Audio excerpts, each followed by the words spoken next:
মোহাম্মদপুর আদাবর এলাকার উন্নয়নে ধানের শীষের বিকল্প নেই বলে মন্তব্য করেছেন ঢাকা ১৩ আসনের বিএনপি মনোনীত প্রার্থী ববি হাজ্জাজ। মঙ্গলবার বিকেলে মোহাম্মদপুর সলিমুল্লাহ রোড মাঠে একটি নির্বাচনী ক্যাম্প উদ্বোধনকালে তিনি এই মন্তব্য করেন।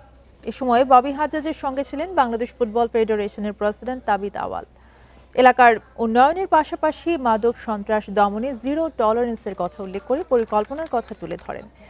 একই সাথে শিক্ষা, চিকিৎসা, রাস্তা সংস্কার সহ গ্যাস পানির সংকট সমাধানে বিএনপির পরিকল্পনার কথাও তুলে ধরেন ববি হাজ্জাজ।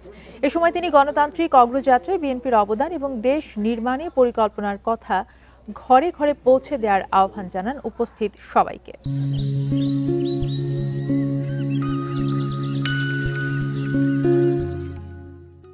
এই এলাকাতে এই প্রথমবারের মতো এত উচ্চ শিক্ষিত নমিনেশন আমরা কাউকে দিয়েছি।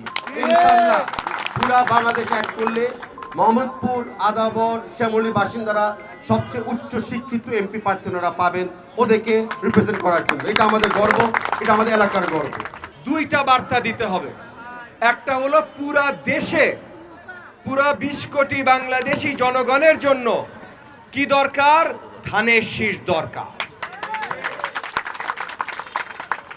এবং দ্বিতীয় হলো ঢাকা ১৩, মোহাম্মদপুর, আদাবর, শেরেবাংলা নগরে যদি জনগণের উন্নয়ন চান, সুন্দর জীবন চান, তাইলে কি দরকার? আবারও ধানের শীষই দরকার।